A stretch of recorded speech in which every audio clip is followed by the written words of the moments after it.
Power ஜென்ரேஷனில் அடுத்த topic பார்த்திங்கன்னா வேரியபிள் லோட். லோட் அப்படின்றது ஒன்றும் இல்லை. இப்போ ஒரு வீட்டில் வந்து light, fan, fridge, washing machine இதெல்லாம் கனெக்ட் பண்ணியிருக்கோம் இல்லையா? ஸோ இதெல்லாம் தான் லோட் அப்படின்னு சொல்லுவோம். இந்த லோட் வந்து ஒரு டைமுக்கு ஒரு மாதிரியும் இன்னொரு டைமுக்கு இன்னொரு மாதிரியும் இருக்கும். ஸோ அந்த மாதிரி மாறிட்டே இருக்கும். இப்போ ஒரு பவர் ஸ்டேஷன் தான் நம்மளுக்கு வந்து சப்ளை பண்ணுது எலக்ட்ரிசிட்டியை. ஸோ அதில் இருக்கிற லோடு வந்து நம்மளுக்கு ஒரு டைம் விட்டு இன்னொரு டைம் வந்து வேரி ஆகிட்டே இருக்குது. ஸோ அந்த மாதிரி டைம் டு டைம் வந்து ஒரு பவர் ஸ்டேஷனோட லோட் வேரி ஆகுறது வந்து எதனால் அப்படின்னு பார்த்தீங்கன்னா uncertain demands of consumers. So இதுதான் கிளியரான டிமாண்டை நம்ம வந்து கண்டுபிடிக்க முடியாது. இப்போது காலையில் ஒரு மாதிரி யூஸ் பண்ணுவாங்க சில பேர், அதுக்கப்புறம் ஈவினிங் வந்து அதிகமாக யூஸ் பண்ணலாம். ஸோ அந்த மாதிரி எப்போ வந்து அதிகமாக இருக்கும் எப்போ கம்மியாக இருக்கும்னே நம்மளால் வந்து ப்ரெடிக்ட் பண்ணவே முடியாத இந்த அன்சர்டைன் டிமாண்ட்ஸ் ஆஃப் கன்சியூமர்ஸால் நம்மளுக்கு வந்து இந்த மாதிரி வேரியபிள் லோட் நடக்குது. இதுதான் நம்ம variable load on the station அப்படின்னு சொல்லுவோம். ஓகேவா? ஸோ இப்போ ஒரு பவர் ஸ்டேஷன் வந்து எப்பவுமே வந்து கன்சியூமர்ஸ்க்கு என்னென்னலாம் தேவைப்படுதோ அந்த லோட் ரெக்குயர்மெண்ட்ஸை மீட் பண்ணுற மாதிரி தான் அதை வந்து டிசைனே பண்ணுவாங்க. அதோட அவுட்புட் வந்து இப்படி இருக்கணும் அப்படின்னு சொல்லி. ஓகேவா? அதுக்கு அடுத்தது வந்து லோடு வந்து இப்போ ஒரு பவர் ஸ்டேஷனில் இருக்க லோடு வந்து எப்பவுமே எல்லா டைமும் வந்து சேமாக இருக்கணும் அப்படின்றதும் அவசியமாக இருக்காது. எப்பவுமே எல்லா டைமும் சேமாக இருக்காது கண்டிப்பாக. ஏன்னா ஒரு டைம் வந்து தேவைக்கு ஏற்ற மாதிரி மாறிட்டே இருக்கும். ஸோ இப்போது வேரியபிள் லோடோட எஃபெக்ட்ஸ் என்னென்ன அப்படின்றத ஃபஸ்ட் பார்க்க போகிறோம். இந்த வேரியபிள் லோட் வந்து இப்போ வந்து கொஞ்சம் வந்து கம்மியாக நம்ம வந்து யூஸ் பண்ணிகிட்ருக்கோம். திடீர்னு நம்மளுக்கு அதிகமாக தேவைப்படுது. அப்போ நம்ம என்ன பண்ணுவோம்னா அடிஷ்னலான எக்யூப்மெண்ட் ஏதாவது ஆட் பண்ணுவோம். ஸோ இப்போ பவர் பிளான்ட்லேயே ஏதாவது எக்ஸ்ட்ரா அடிஷ்னல் பிளான்ஸை வந்து இன்க்ளூட் பண்ணுற மாதிரி வரலாம். அடுத்து இதனால் நம்மளுக்கு ப்ரொடக்ஷன் காஸ்ட் வந்து இன்க்ரீஸ் ஆகும். ஸோ இந்த மாதிரி வேரியபிள் லோடோட எஃபெக்ட்ஸ் வந்து இந்த ரெண்டு தான். இப்போ லோட் கர்வ்ஸ் அப்படின்னு சொல்லி ஒன்று இருக்குது. அந்த லோட் கர்வ்ஸ் நம்மளுக்கு என்ன சொல்லணும்னா இப்போ ஒரு பவர் ஸ்டேஷனில் எவ்வளோ லோட் வந்து வேரி ஆகிட்டே போகுது இல்லையா? ஸோ அந்த வேரி ஆகிட்டு போகிற அந்த லோடை வந்து ஒரு கர்வ்ஸ் மூலமாக சொல்கிறது தான் நம்ம லோட் கர்வ்ஸ் அப்படின்னு சொல்லுவோம். அது வந்து எதுக்கு வேரி ஆகுது அப்படின்னு பார்த்தீங்கன்னா டைம் பொறுத்து வேரி ஆகுறது. ஸோ ஒரு லோட் வந்து வேரி ஆகுறது கர்வில் ரெப்ரசென்ட் பண்ணுவாங்க வித் ரெஸ்பெக்ட் டு டைம். அதுதான் நம்ம லோட் கர்வ்ஸ் அப்படின்னு சொல்லுவோம். இது வந்து லோட் அப்படின்றது எப்பவுமே கான்ஸ்டண்ட்டாக இருக்காது, டைம் டு டைம் வேரி ஆகிட்டே இருக்கும். நம்ம முன்னாடி பார்த்தோம். ஸோ லோட் வேரியேஷன்ஸ் வந்து ஒரு நாள் ஃபுல்லாக வந்து எவ்வளோ லோட் வேரியேஷன்ஸ் இருக்குது அப்படின்றத ரெப்ரசென்ட் பண்ணுறது டெய்லி லோட் கர்வ்ஸ். ஸோ இந்த டெய்லி லோட் கர்வ்ஸோட ஒரு பர்டிகுலர் மந்தோட டெய்லி லோட் கர்வ்ஸ் அப்படின்னு சொல்கிறத வந்து என்ன சொல்கிறோம்னா மந்த்லி லோட் கர்வ்ஸ் அப்படின்னு சொல்லுவோம்.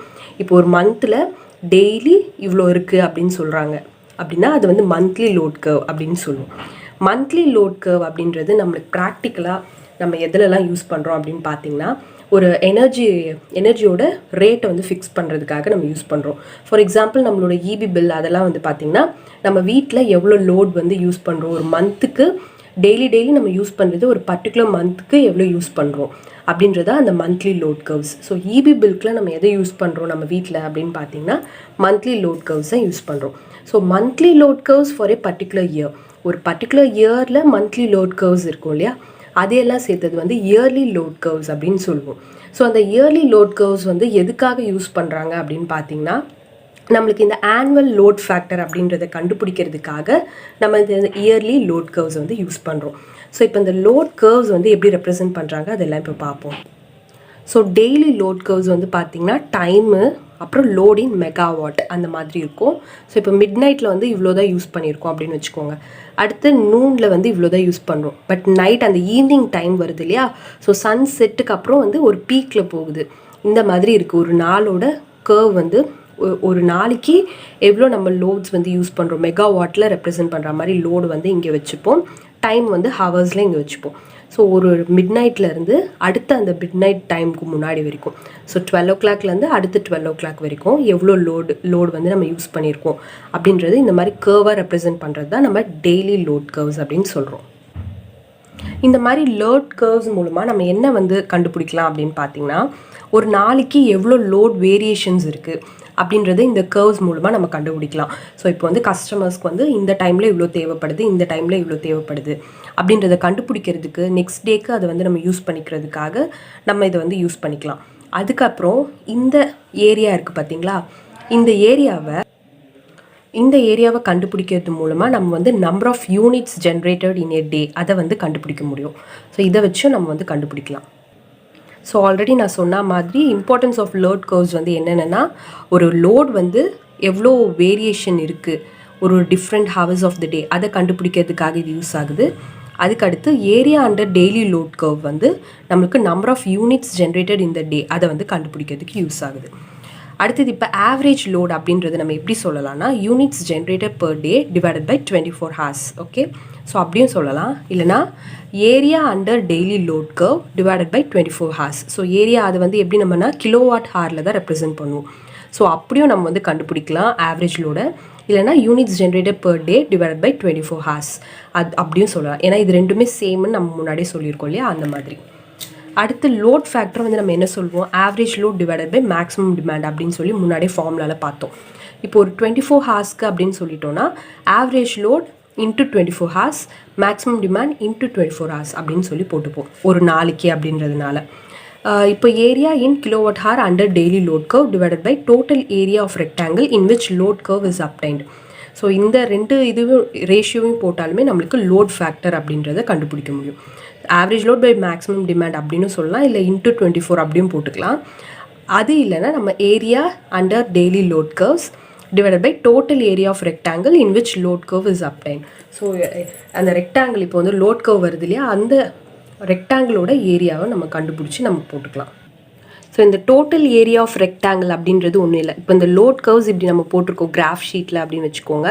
ஸோ இந்த இடம் ஃபுல்லாக நம்மளுக்கு இருக்கா, ஸோ இந்த இடத்தோட டோட்டல் ஏரியா, ஸோ இங்கே வந்து 6 இருக்குது ப்ளஸ் இங்கே 12 இருக்குது.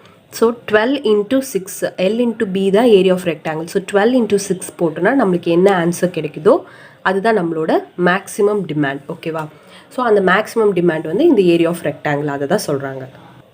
ஸோ லோட் கர்வ்ஸ் வந்து நம்மளுக்கு எதுக்கெலாம் யூஸ் ஆகுதுன்னா, ஒரு ஜென்ரேட்டிங் யூனிட்ஸ் இருக்குல்ல, இப்போ பிளான்ஸில் ஜென்ரேட்டிங் யூனிட்ஸ் இருக்கும்.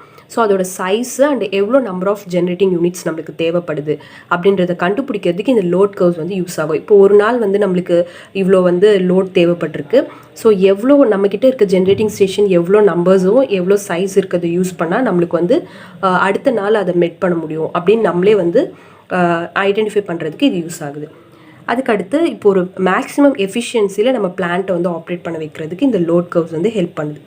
அடுத்தது வந்து பார்த்திங்கன்னா, இது வந்து ஒரு ஆப்ரேஷன் ஷெட்யூல் ஆஃப் த ஸ்டேஷனை ப்ரிப்பேர் பண்ணுறதுக்கு. ஆப்ரேஷன் ஷெட்யூல்னால் ஒன்றும் இல்லை.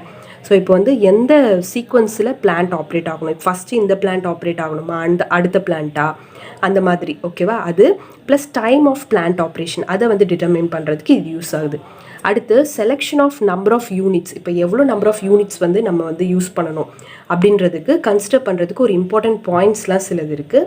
அது என்னென்ன அப்படின்றத இப்போ பார்க்க போகிறோம். ஸோ இப்போது எப்படி நம்ம number and size of units வந்து செலக்ட் பண்ணணும் அப்படின்னு பார்த்தீங்கன்னா, ஆனுவல் லோட் கர்வ் இருக்கும். ஒரு ஸ்டேஷனோட ஆனுவல் லோட் கர்வ் அப்படின்னா, இப்போ ஒரு போன வருஷம் இருக்க அந்த ஒரு பவர் பிளான்ட் வந்து நம்ம ரன் பண்ணி விட்டுருக்கோம். ஸோ அதோட ஆனுவல் லோட் கர்வ் வந்து நம்ம எடுத்துக்கணும். ஸோ எடுத்துக்கிட்டு அதை பேஸ் பண்ணி தான் நம்ம வந்து number and size of units வந்து செலக்ட் பண்ணணும். அடுத்து ஒவ்வொரு யூனிட்டும் வந்து டிஃப்ரெண்ட் கெப்பாசிட்டிஸில் இருக்கணும். ஏன்னா நம்ம லோட் ரெக்குயர்மெண்ட்ஸை அப்போ தான் மீட் பண்ண முடியும். ஐடென்டிக்கல் யூனிட்ஸாக இருக்கும் இல்லையா, இப்போ வந்து சேமாக இருக்க மாதிரி கெப்பாசிட்டி இருக்க மாதிரி இருந்துச்சுன்னா நம்மளுக்கு காஸ்ட் வேணால் சேவ் ஆகலாம். பட் நம்மளோட லோட் ரெக்குயர்மெண்ட்ஸ் வந்து எப்படி சொல்கிறோம், மேட்ச் பண்ண முடியாது. நம்மளால் வந்து திடீர்னு இப்போ தேவைப்படும் போதெல்லாம் இப்போ ஆட் பண்ணுறதுக்கோ இல்லை வந்து குறைக்கிறதுக்கோ அது வந்து முடியாது.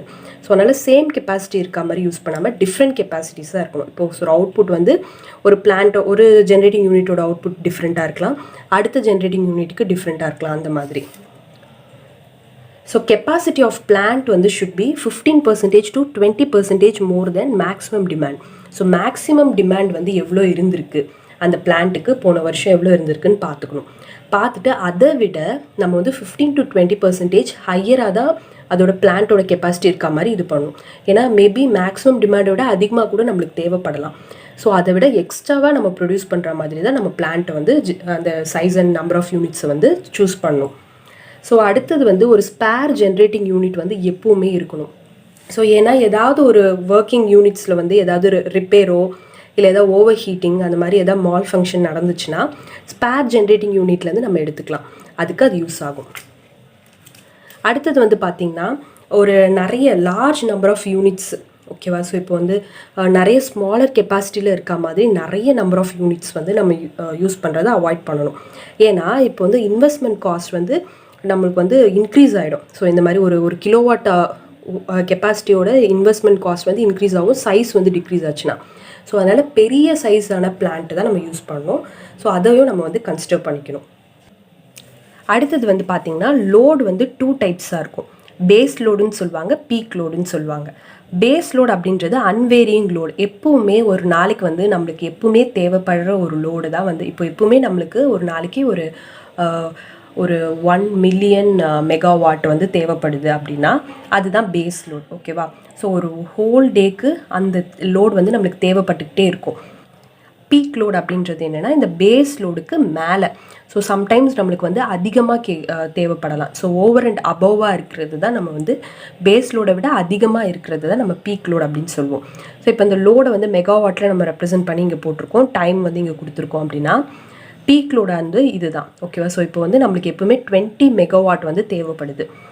பட் திடீர்னு நம்மளுக்கு 40 மெகாவாட் தேவைப்படுது அப்படின்னா எது ஹையஸ்ட்டோ அதை வந்து பீக் லோடுன்னு சொல்லுவாங்க.